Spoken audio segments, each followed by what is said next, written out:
하늘의 꽃으로 불리며 여성들의 직업 선호도 1위로 꼽히는 승무원. 미모와 체력을 겸비한 직업이 바로 승무원인데요. 여기 많은 학생들의 정신적인 멘토이자 승무원의 롤모델, 승무원 경력 무려 18년. 국내 현직 여승무원 최초로 박사 학위를 취득해 많은 화제가 된 이가 있었으니 바로 이향정 교수가 그 주인공입니다.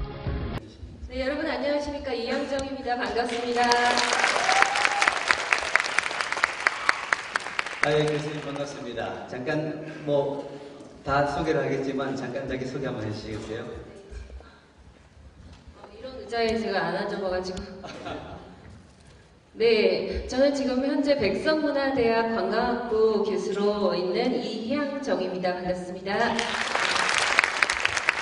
교수님은 22살의 어린 나이로 대한민국 승무원이 되셔서 우여곡절을 쭉 겪으셨는데 네. 그 신입 사원 때 아주 좌충우돌하는 얘기로 한번 좀 얘기를 풀어주면 좋겠습니다. 네, 제가 신입 승무원 시절에는 우당탕탕 실수투성이 햇병아리였습니다.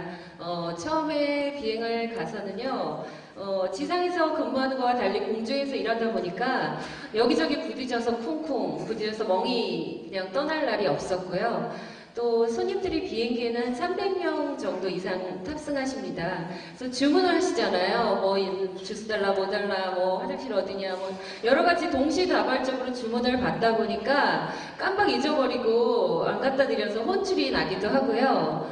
그리고 터블런스라고 여러분 아세요? 이렇게 난기류를 만나는 것을 터블런스라고 하는데 갑자기 난기류에 꽝 흔들리는 바람에 남자 손님 무릎에 꽝 앉아버린 적도 있고요. 세상에. 그래서 창피를 당한 적도 있고, 그리고 또 콜라 폭탄 사건이 있었는데요. 이제 국내선을 타보면 여러분 아시겠지만 이 페트병으로 큰 콜라가 탑재가 되는데요. 이걸 갖다가 이제 겉에 약간 습기가 찼나 봐요. 그래서 미끄덩해가지고 제가 이걸 놓치지 않으려고 하다가 손님들한테 막 콜라를 이렇게 싸대기도 하고 그런 실수투성이었습니다. 교수님, 승무원이라는 직업의 장점이 있다면 어떤 네. 것이 있을까요? 승무원의 직업의 장점은 우선은 사회적인 인식이 참 좋습니다. 남녀노소 모두들 좋아하시는 직업이거든요. 제가 왜 그런가 이렇게 생각을 해봤는데 우선은 승무원은 그 이미지를 봅니다. 그래서 외적인 이미지, 키도 어느 정도 수준이 이상 되어야 되고요. 또 면접을 통해서 이미지를 보고 또 영어도 어느 정도 수준 이상이 되어야 되고요. 그리고 수천의 면접 과정을 통해서 그 승무원의 그 필요한 자질을 보기 때문에, 그리고 저희가 체력 테스트, 수영 테스트를 통과해야지 최종 합격이 돼요. 이런 어려운 관문을 통과하고 난 직업이기 때문에 지 덕체를 갖춘 직업이 아닐까. 그래서 연예인이나 아나운서 다음으로 인기 직종이라고 해요. 그러한 그 사회적인 인식이 좋은 점도 있지만요. 두 번째 좋은 부분은 세계 곳곳 명소를 우리 동네 다니듯이, 우리 학교 교정 다니듯이 다닐 수 있기 때문에 눈이 즐겁고요. 그리고 각국의 나라에 맛있는 음식을 먹으러 다니기 때문에 입이 즐겁고, 또 각 나라의 문화나 축제, 또 레포츠 등을 즐길 수 있기 때문에 몸이 즐거운, 그리고 최고급 호텔에서 이 소소한 쇼핑까지 할 수 있는 정말 즐겁고 재미있고 역동적인 직업이 아닌가, 저는 그렇게 생각합니다. 재밌겠다. 그럼 네. 예, 교수님 그 18년이라고 하는 짧지 않은 세월 동안 승무원으로 네. 일하셨는데 힘든 일도 있었겠지만 굉장히 보람 있는 일도 있었을 것 같아요. 네. 좀 잠깐 소개해 주시겠어요? 예. 이제 우선 보람 있는 일은 저희가 일을 하다 보면 힘들지만 또 손님들이 고마워하고 감사하고 내릴 때 보람이 있죠. 특별히 이제 비행기에서는요, 300명의 손님들이 10시간을 넘게 날아가다 보니까 별별 일들이 다 생깁니다. 이제 화장실에서요, 힘주시다가 쓰러지시는 분도 계셨어요. 그리고 갑자기 걸어가시다가 기절을 하셨는데 무호흡이 되신 거예요. 그래서 저희가 심폐소생술이라고 하거든요. CPR이라고 하는데 막 그렇게 해서 손님을 이렇게 살리기도 하고요. 그리고 또 혹시 이코노미 증후군이라고 들어보셨어요? 아니요. 네. 이코노미 증후군, 이코노미 신드롬이라고 하는데, 그 뭐냐면요, 이제 오랫동안 장기간 이제 그 한 자세로 이렇게 앉아 있다 보니까 주로 어르신들이 이 순환이 안 돼서요, 몸에 마비가 오고 식은땀이 나고 이렇게 되는 증상이에요. 그래서 저희가 또 할머니 손님을 막 이렇게 조인 거를 다 풀고 막 주물르고 해서 이렇게 여러 번 승객들을 살리는 경우도 있습니다. 그래서 그 가족분들한테 연락이 오죠. 우리 엄마 살려줘서 너무 고맙다고. 이렇게 해서 손님을 저희가 서비스하는 것뿐만 아니라 이렇게 살렸을 경우에 또 보람이 있다고 볼 수 있겠습니다. 서비스 전문가를 꿈꾸는 우리 학생들이 꼭 갖춰야 할 것이 있다면 어떤 것이 있을까요? 네, 제가 서비스 업종에서 이제 18년간을 일했잖아요.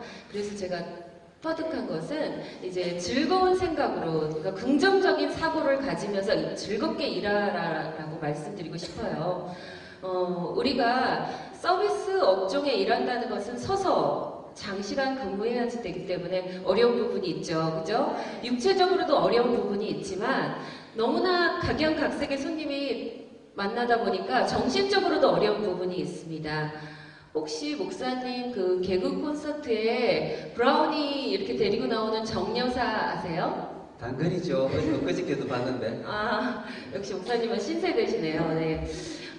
그렇게 정여사처럼요, 무리한 요구, 억지, 네, 그리고 컴플레인을, 상습적인 컴플레인을 하시는 그 손님들이 계십니다. 저희들끼리는 진상 승객이라고 하거든요. 진상도 한 명 탔네, 막 이렇게 얘기하죠. 뭐 어느 정도냐면은요, 이제 비행기에는 술이 공짜지 않습니까? 그러니까 이제 막 드신 거예요. 그래서 공짜예요? 네, 공짜죠. 술, 음료, 아니. 음식 다 공짜입니다. 그래가지고 뭐 2개, 3개 드시고 식사를 막 소화제 달라고 이러시는 분도 계시고요. 네. 아무튼 지금 술이 취하셔가지고요. 비행기 그 비상구가 있잖아요. 빨리 문 열으래요. 태평양을 막 날아가고 있는데 집에 가야 된대요. 상도동 막 이러면서 네, 집에 가신다고 문 열으라고 막 그러시고요. 또 막 거기다 소변도 보시는 분도 계시고요. 하여튼 이제 손님들이 이제 별별 손님이 다 많습니다. 그래서 제가 저희 학생들한테 자기 마음을 좀 잘 다스려라. 너희는 이제 나가면 마음에 참을 인자를 수백 번을 새겨라. 이렇게 얘기를 합니다. 이 서비스 업종은 감정 노동의 직업이라고 해요. 그래서 여러분이 힘들고 아파도 이렇게 표를 내면 안 되는 그런 직업이죠. 그런데 그것을 극복할 수 있는 방법은 한 가지가 있어요. 여러분이 생각을 바꾸시면 되거든요. 생각을 바꾸는 건 한 끗의 차이인데 그냥 그 손님을 이해해주고요. 나도 그럴 수 있다라고 이해를 해주고요. 그리고 우리 가족이고 우리 엄마고 우리 언니고 우리 동생이면 내가 이렇게 해줄 수 있다라고 생각을 하시면 돼요. 예를 들어서요. 손님이 저한테 오렌지 주스를 주문했어요. 콜 버튼을 누르셔서. 근데 옆에 손님이 저를 쳐다보고 계시더라고요. 그래서 손님 뭐 필요하신 거 있으십니까? 여쭤봤어요. 그랬더니 손님이 괜찮아요 그러시더라고요. 그래서 손님 주문하신 오렌지 주스 가져왔습니다. 그랬더니 옆에 손님이 뭐라 그러시냐면 아가씨 나는 물 좀 줘요. 어때요? 느낌이? 아까 주문하시지. 자, 여러분이 머릿속에 열받는 거예요. 스트레스 받죠? 아니, 아까 마시라고 그럴 땐 안 마시고 지금 똥개 훈련시키는 거야? 그러면서 열씩씩 받으면서 가시죠. 그죠? 근데 어차피 갖다 드려야 되잖아요. 그렇다면 생각을 다시 바꿔서 저 손님이 아까는 드시고 싶지 않았는데 지금 다시 생각이 바뀌셨구나. 그래 나도 그럴 수도 있지. 그래 즐겁게 갖다 드리자. 이렇게 하고 갖다 드리면 제 마음 편하고 제 몸이 편하게 되는 거거든요. 예, 그렇게 해서 여러분이 어차피 해야 될 일이라면 긍정적인 생각으로 사고로 일을 하시면은 스스로 힘들지가 않고요. 스트레스 받지 않는다는 거죠. 그래서 그렇게 통달하다 보면 때로는 진상 손님도 저 손님 참 자기 봐달라고 투정 부리네. 이렇게 통달할 때가 옵니다. 그것이 본인도 안 힘들고 좋다라는 거 말씀드리고 싶어요. 그래서 서비스 마인드는 본인이 때로는 힘들고 귀찮고 짜증나지만 나로 인해서 상대방이 만족하고 즐거울 때 나는 보람있고 기쁜 마음을 가질 수 있다면 그게 진정한 서비스 마인드가 아닌가 이렇게 생각합니다. 네, 교수님은 체험인의 기독교인으로 들었는데 하나님을 믿게 된 구체적인 계기가 있나요?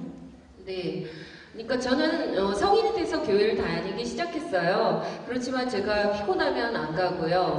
또 뭐 특별한 날에 한번 가보고 이렇게 엉터리 믿음이었죠. 주일 성수도 잘 못했고 그런데 이제 그 하나님을 만나게 된 계기가 있었습니다. 뭐냐면은 이제 산파울로에서 로스앤젤레스 오는 비행기 아니었어요. 서비스가 다 끝나고 착륙을 하려고 앉았습니다. 그래서 활주로를 향해서 비행기가 점점 내려가잖아요. 착륙을 하려면. 그래서 내려가는데 다 내리려고 하는데 갑자기 비행기가 뜨는 거예요. 재상승을 하는 거죠. 그래서 손님들이 뭐야 왜 그래 막 이렇게 이제 난리가 났어요. 그래서 기장님한테 연락이 왔습니다. 지금 공항 관제탑에서 착륙 불가를 했대요. 왜냐하면 랜딩 기어가 나오지 않았다는 거예요. 분명히 소리 들렸거든요. 나오는 기어 소리가 들렸어요. 그래서 기장님 그럼 어떻게 하면 됩니까? 그랬더니 여기 지금 공항 상공은 복잡하니까 벗어나서 다시 랜딩 기어를 체크를 좀 한 다음에 내리면 됩니다. 이러시더라고요. 손님들에게 안내했죠. 그러면 무사히 내릴 수 있는 거예요 아가씨? 그래서 네 저희 이런 일은 없었고요. 잘 내릴 수 있습니다. 이렇게 했죠. 그리고 두 번째 착륙을 시도합니다. 그래서 점점 내려가서 설마 내리겠지 하고 있었는데 두 번째도 내리기 일보 직전에 다시 또 뜨는 거예요. 그게 얼마나 기분이 안 좋은지 모르시죠? 네. 손님들이 그 다음에 아까는 뭐야 왜 그래 이랬는데 두 번째는 어떻게 막 이렇게 되는 거예요. 그래서 또 이제 활주로를 벗어났죠. 공항 상공을 벗어나서 또 막 기장님 테스트를 하시더라고요. 드르릉 소리가 나요. 예. 근데 연락이 다시 왔어요. 기장님이. 지금 큰일 났대요. 이제는 기름이 떨어졌다는 거예요. 아이고. 1시간 정도의 기름 여유분밖에 탑재를 하지 않거든요. 기름이 소모를 다 했다는 거죠. 이제는 바퀴가 나오든 안 나오든 그냥 비행기 동체 착륙을 해야 된다는 거예요. 동체로 비행기가 그 엄청난 톤의 무거운 비행기가 속도로 내려오면 어떻게 되겠어요? 바퀴가 완충작용을 해주는 건데. 영화 장면이 나오죠. 폭파되고 어디서 동강이 날지 모릅니다. 우리가 어떻게 살지 죽을지 아무도 모르는 거죠. 그래서 우리 승무원도 저는 18년간 정말 아무 사고가 없었는데 그때 그 일 한 번이 있었는데요. 우리 승무원도 우리 어떻게 내릴 수 있는 거예요? 어떻게 우리조차도 불안해지는 거예요. 낙하산 없어요? 낙하산? 너무 높아서 낙하산으로 될 수가 없습니다. 예, 그래서 정말 제가 우리가 인간이 할 수 있는 게 이제 없구나. 기도밖에 없구나. 그래서 제가 기도를 했어요, 거기서. 하나님, 제가 정말 겨자씨 같은 믿음이지만 하나님 앞에 기도밖에 할 수 없음을 압니다. 하나님, 제가 너무 저희가 걱정되고 염려되고 두렵지만 하나님 함께 해주십시오. 우리 무사히 내릴 수 있게 하나님 기도 좀 들어주십시오. 제가 정말 하나님께 정말 기도를 했어요, 거기 비행기 안에서. 하나님 도와주십시오. 살려주십시오. 기도를 했습니다. 기도하고 나니까요, 마음이 편해지는 거예요. 제 마음속에, 내릴 수 있겠다. 확신이 생기는 거예요. 저도 모르겠어요. 그걸 어떻게 설명해야 될지. 그 전에 굉장히 불안했거든요. 자, 그러면서 세 번째 착륙을 다시 시도합니다. 어떻게 됐을까요, 우리? 무사히. 손님들 박수 치고 껴안고 울고 막 난리가 난 거예요. 그리고 LA 공항에 두 줄이 그냥 차들이 두 줄을 서 있어요. 빨간 차, 살수차, 앰뷸런스, 소방차 다 지원차 다 총출동해서 우리 저희가 무사히 이렇게 내린 적이 있는데요. 진짜 영화 장면이에요. 영화 장면이죠. 네. 그래서 제가 항공 업무론이라는 수업을 해요. 우리 문화재 학생들한테. 그래서 항공기 외부 구조를 설명할 때가 있거든요. 그래서 랜딩 기어 설명할 때 꼭 이 얘기를 제가 해줍니다. 주님과 함께 하신 착륙 이러면서 이 얘기를 해주면서 우리 문화대도 그렇고 백석대도 그렇고 믿는 학생 또는 안 믿는 학생이 있을 텐데 제가 이렇게 자연스럽게 간증이라고 할 수 있을까요, 목사님? 이렇게 간증이죠. 네, 이렇게 아마 이런 소명을 주시려고 저에게 이러한 아무 사고도 없었지만 이러한 일을 한번 주시지 않았나 이런 생각이 듭니다. 네, 제가 지금 여기까지 오게 된 길을 한번 살펴보면 하나님 참 놀라운 인도가 있었다고 생각해요. 저에게 여승무원 최초의 박사를 도전하게 하셨고요. 아무도 그때는 엄두를 못 낼 때거든요. 어떻게 직장생활하면서 특히 승무원이란 불규칙한 직업을 갖고 공부를 할 수 있을까? 아무도 도전을 못했을 터인데 제가 거기에 도전을 하게 해주셨고 그 다음에 교수의 또 소원을 소망을 가지게 하셨고요. 그 다음에 제가 어려울 때, 힘들 때 많았죠. 포기하고 싶을 때 많았는데 하나님께서 또 위로해 주시고 너 자신을 이겨라, 조금만 더 힘내라, 이렇게 해서 그 관문을 넘게 해주셨습니다. 그래서 내게 능력 주시는 자 안에서 내가 모든 것을 가능할 수 있었다라고 제가 말씀을 드릴 수 있는데요. 이 학교에 오게 된 것도요. 제가 박사과정 중에서 공항에 출근하다가 어느 방송에서 기독교 대학의 글로벌 리더 이 멘트를 들었어요. 그래서 내가 저 학교에 가면 내 부족한 믿음도 좀 채울 수 있고 좋겠다라고 생각하고 그냥 스쳐 지나가고 몇 년이 흘렀어요. 그래서 제가 박사를 받고 그 해에 다른 학교에 모집 공고가 났더라고요. 우리 학교 말고. 그래서 지원을 했는데 최종으로 3명이 올라갔는데 아무도 뽑질 않았어요. 그래서 좌절을 하고 있었는데 그 다음에 백성문화대학에 모집 공고가 나서 제가 우리 학교에 오게 되었거든요. 그래서 제가 그 생각을 했었잖아요. 저 학교 가면 좋겠다라고 생각을 했지만, 학교는 제가 선택할 수 없잖아요. 어느 학교든 빨리 되는 대로 가야 되는.